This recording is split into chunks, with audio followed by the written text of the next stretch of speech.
Hello guys, welcome back to micro online service Aastha. दोस्तों, आप सभी का बहुत बहुत स्वागत है। आज के इस वीडियो में हम बात करने वाले हैं मध्य प्रदेश पुलिस ग्रेड के लिए जो वैकेंसी आई है उसका पूरी जानकारी। जो अभी तक आप सभी लोगों को परेशानी आ रही है वो सारी परेशानी आज इस वीडियो में आपको दूर हो जाएगी। तो मैं पूरी जानकारी स्पष्ट करने वाला हूं। तो सबसे पहले आपको यहाँ पर लिंक वाले ऑप्शन के ऊपर क्लिक करेंगे। यहाँ पर घोषणा पत्र वाले ऑप्शन के ऊपर क्लिक करके यहाँ से आगे बढ़ाएं, इसके ऊपर क्लिक करेंगे। अब यहाँ पर जो आपका सामान्य पंजीकरण नंबर है वो और आपकी जन्म तारीख है वो इन दोनों को आपको इंटर कर देना है। देखिए दोस्तों, आपका जो प्रोफाइल बनाना है, प्रोफाइल बनाने के बाद में आपको लाइव फोटो कैसे अपलोड करना है, सिग्नेचर कैसे करना है, राइटिंग को कैसे अपलोड करना है, डॉक्यूमेंट आपको कैसे अपलोड करना है, ये तमाम जानकारी के लिए मैं वीडियो बना चुका हूं। तो उस वीडियो की लिंक मैं इसी वीडियो के डिस्क्रिप्शन में दे दूंगा, आप वहां से जाकर के पूरी जानकारी को देख सकते हैं।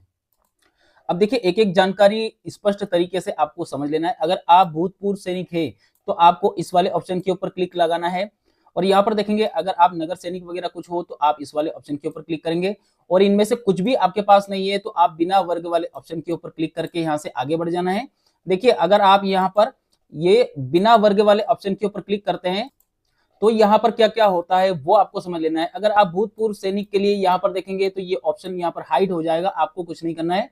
मध्य प्रदेश के मूल निवासी अगर है तो आपको अपना जिला आपको यहाँ पर चॉइस करना रहेगा जो आपका गृह जिला है। लेकिन अगर आप अदर स्टेट से हैं तो अदर स्टेट के लिए मैं आपको पूरी जानकारी बाद में विस्तार से समझाऊंगा। तो यहाँ पर अभी आप अगर इन एमपी हो तो आप अपना जिले आपको यहाँ पर आपको सेलेक्ट कर लेना है। इसके बाद में यहाँ पर देखेंगे, अगर आप मध्य प्रदेश के शासकीय निगम मंडल सोसाइटी संस्था या किसी के आप कर्मचारी हैं तो आपको यस करना है, नहीं तो इसे भी छोड़ देना है। विक्रम पुरस्कार से सम्मानित खिलाड़ी हो तो आपको यस करना होगा, नहीं तो इसे छोड़ देना है। अगर आप छटनी शुदा कर्मचारी हो तो आपको यस करना है, नहीं तो इसे भी छोड़ देना है। और थोड़ा सा नीचे आएंगे तो यहाँ पर देखेंगे, अगर आप विधवा, परित्यक्ता, तलाकशुदा इनमें से कुछ हो तो आपको यस करें, नहीं तो छोड़ देना है।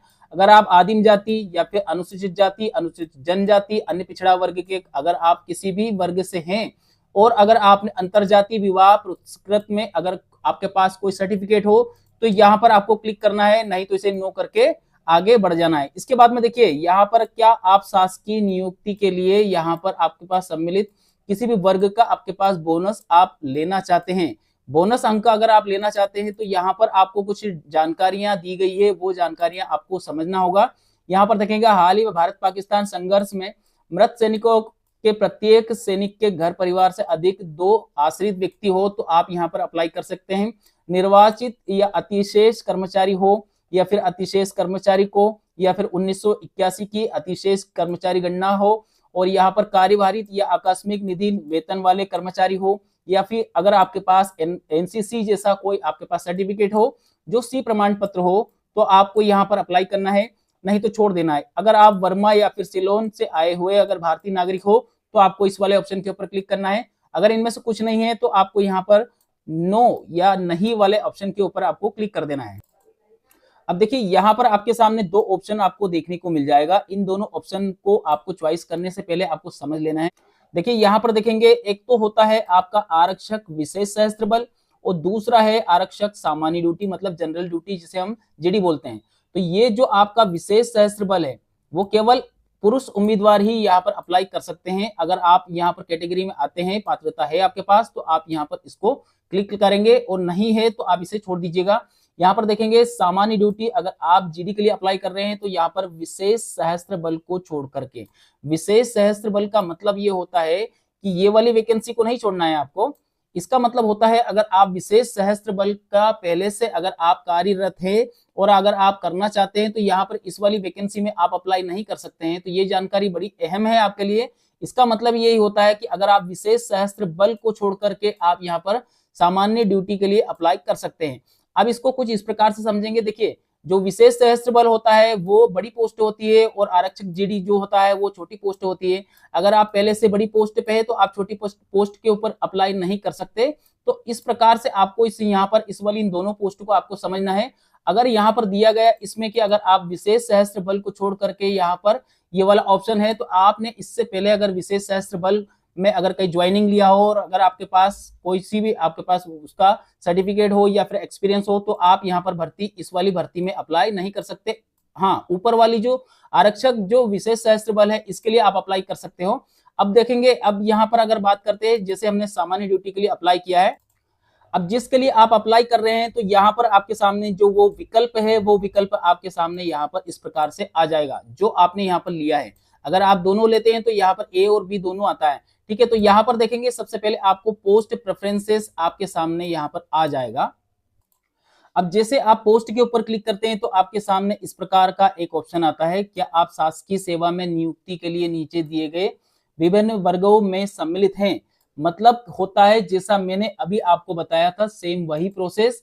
अगर आप पहले से किसी भी शासकीय सेवा में कार्यरत है और जो आप नियम तालिका के अनुसार इसमें अगर लाभान्वित होना चाहते, तो मेरा मतलब दोस्तों यहाँ पर है कि अगर आप यहाँ पर फॉर्म भरना है तो आपको ये दोनों ही ऑप्शन के ऊपर टिक मार्क लगाना रहेगा। यहाँ पर देखिए, अगर हम किसी एक ऑप्शन के ऊपर टिक मार्क लगा रहे हैं तो यहाँ पर आपके सामने लिखा हुआ आता है बोथ ऑप्शन पॉइंट 41।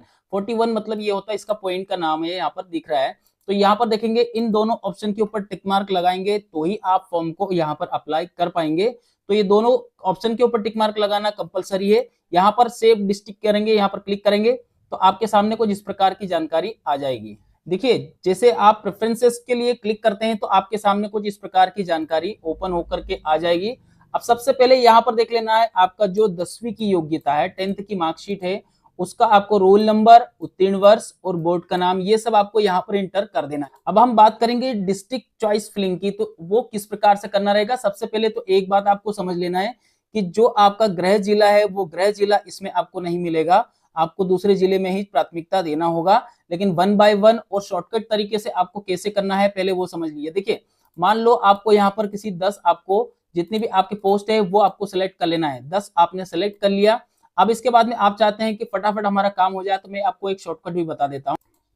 देखिए, आपके कीबोर्ड में टैब बटन रहती है, टैब वाली बटन आपके पास रहता ही है। तो टैब बटन और इसके साथ में आप यहाँ पर स्पेस बटन, इन दोनों का आप अगर यूज करें तो आपका काम बड़ा ही आसानी से हो जाएगा। देखिए, यहाँ पर जैसे मैंने क्लिक किया, इसके बाद आप टैब दबाएंगे और ऐसे जितने भी आपके जिले हैं इन सभी डिस्ट्रिक्ट को आप यहाँ पर फटाफट तरीके से आपको चॉइस कर लेना है। तो इस प्रकार से आप अपनी जो है चॉइस फिलिंग को एडजस्ट कर सकते हैं फटाफट तरीके से। अब मैं आपको एक और जानकारी बता देता हूँ।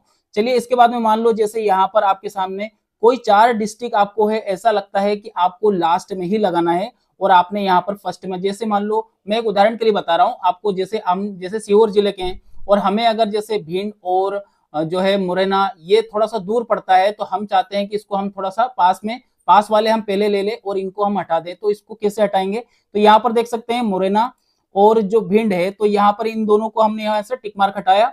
अब वापस से आप जैसे यहाँ से आपके जो है हट चुके हैं, अब देखिए यहाँ पर 55 नंबर के बाद में वापस से आपको टिक मार्क लगा देना है। तो ये जो नंबर आपने जो हटाए थे वो सबसे लास्ट में पहुंच गया। तो इस प्रकार से आप अपनी चॉइस फिलिंग को आसानी से कर सकते हैं। चलिए, इसके बाद की जो मेन प्रोसेस रहती है वो आपको समझ लेना है। तो यहाँ पर देखेंगे, अगर आपने शारीरिक अर्हता अगर आप रखते हैं, क्या इसमें पूछा गया है, तो यस रखते हैं बिल्कुल। अब इसमें यहाँ पर पूछा गया है क्या आप शैक्षणिक अर्हता भी रखते हैं, बिल्कुल रखते हैं। अब इसके बाद में यहाँ पर देखेंगे, इसमें एक जानकारी आपके सामने मैं बताना चाहूंगा आपको।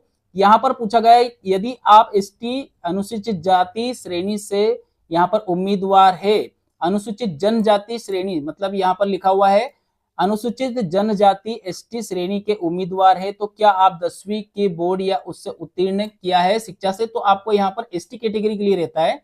बाकी आप दूसरी कैटेगरी से हैं तो आपको कोई दिक्कत नहीं, यहाँ पर ये जो ऑप्शन रहता है वो इनविजिबल होता है। अब यहाँ पर आपका जो परीक्षा सेंटर है, किन्हीं 4 परीक्षा सेंटर को आपको यहाँ पर सेलेक्ट कर लेना है। और इसके बाद में यहाँ पर देखेंगे 4 परीक्षा सेंटर के बाद में भी आपके सामने एक ऑप्शन लिखा रहता है, नोट लिखा रहता है कि इन 4 सेंटर के बाद में भी आपको मतलब गवर्नमेंट को अधिकार होता है कि आपको कहीं पर दूसरी जगह भी शिफ्ट कर सकते हैं। तो यहाँ पर घोषणा पत्र के ऊपर क्लिक करना है और यहाँ से आगे की प्रोसेस आपको कर लेना है। अब देखिए, यहाँ से जैसे आप आगे बढ़ते हैं तो आपका गृह जिले से संबंधित आपको दस्तावेज लगाना है। गृह जिले में सबसे जो इम्पोर्टेंट डॉक्यूमेंट्स होता है वो होता है मूल निवासी प्रमाण पत्र। तो अपना मूल निवासी प्रमाण पत्र आपको यहाँ पर अपलोड कर देना है। यहाँ पर 700 बाय 800 की उसमें आपको रेजोल्यूशन देना रहेगा, 150 KB तक आपको अपलोड करना रहेगा। सेम इसी फॉर्मेट में आपको यहाँ पर 10th की मार्कशीट भी आपको अपलोड कर देना है। तो यहाँ पर ये दोनों डॉक्यूमेंट आपको यहाँ पर अपलोड कर देना है और उसके बाद में आपको यहाँ पर सबमिट बटन वाले ऑप्शन के ऊपर क्लिक कर देना है। अब देखिए दोस्तों, प्रोसेस टू पेमेंट करते हैं तो आपके सामने यहाँ पर भुगतान नहीं वाला ऑप्शन आ जाएगा। अभी आपने पेमेंट नहीं किया है, अब आपको यहाँ पर एक पेमेंट के लिए एक बड़ी शंका आ रही है कि ये सर यहाँ पर 410 रुपये क्यों आ रहे हैं, इसमें ये 100 रुपये यहाँ पर क्यों आ रहे हैं। इसके लिए पहले के जो वीडियो मेरे उस पर काफ़ी ज़्यादा कमेंट आ चुके हैं। तो यहाँ पर देखेंगे मध्य प्रदेश कर्मचारी मंडल परीक्षा शुल्क जो दिया गया है वो है 250, लेकिन यहाँ पर एक अलग से शुल्क इसमें जोड़ा गया है। ये अभी जो नई वैकेंसी ये आई है इसी में ही जुड़ के आया है। तो यहाँ पर ये विभाग के तरफ से शुल्क आया है 100 रुपये का। ये सभी कैटेगरी को पे करना अनिवार्य रहेगा, आप चाहें तो यहाँ पर देख सकते हैं। तो यहाँ पर देखेंगे ये ST SC सभी जितनी भी ऑल कैटेगरीज है सभी के ऊपर ये 100 रुपये का आपको पेमेंट देना होगा। ये विभाग के तरफ से 100 रुपये इसमें जोड़े गए हैं। तो ये शुल्क जो है सभी को देना रहेगा। अब देखिए यहाँ पर आपका जो है 250 रुपये का शुल्क है। अब इसमें आपको 100 रुपये यहाँ पर ऐड करेंगे तो ये कितना हो गया, 350 रुपये का चार्जेस यहाँ पर हो जाता है। इसमें यहाँ पर पोर्टल का जो GST चार्ज जो जुड़ता है वो अलग से जुड़ता है। तो टोटल आपके जो है 410 रुपये आपको पे करना रहेगा। ये ST SC OBC और रिजर्व कैटेगरी जो भी है उनके लिए रहता है। अगर आप सामान्य से हैं तो सामान्य का जो है चार्जेस उसमें भी आपका ये 100 रुपये जुड़ करके आएगा। अब देखिए दोस्तों यहाँ पर आप अदर स्टेट वाले फॉर्म भर रहे हैं तो अदर स्टेट के लिए यहाँ पर अपनी प्रोफाइल को सबसे पहले तो आपको यहाँ पर लॉगिन कर लेना। जैसे आप लॉगिन करते हैं, लॉगिन करने की जो प्रोसेस रहती है मैं इससे पहले के वीडियो में बता चुका हूँ। तो यहाँ पर आप लॉगिन करेंगे, लॉगिन करने के बाद आप मध्य प्रदेश के मूल निवासी है तो आपको यहाँ पर नहीं करना है। क्या करना है, यहाँ पर नहीं करते हैं तो क्या आएगा वो आपको देख लेना है। अब यहाँ पर आपसे पूछा जाता है कि आपके डॉक्यूमेंट वगैरह आपको यहाँ पर अपडेट करना है। जैसे आपका लाइव फोटो है, इसके बाद में आपकी राइटिंग है, हस्ताक्षर है, सब कुछ है ना, जन्म प्रमाण पत्र वगैरह जो भी डॉक्यूमेंट से रिलेटेड सारी जानकारी। तो यहाँ पर आपके सामने यस वाला ऑप्शन रहता है, इसके ऊपर क्लिक करके यहाँ से घोषणा पत्र के ऊपर क्लिक करेंगे और पंजीकरण को आपको संशोधन करना है। अब आपकी जो प्रोफाइल है वो रेडी हो चुकी है। अब आपको क्या करना रहेगा, वापस से वहां पर लॉगिन करना रहेगा। अब आपको जो वहां दिक्कत आ रही थी वो मैं आपको बताता हूं।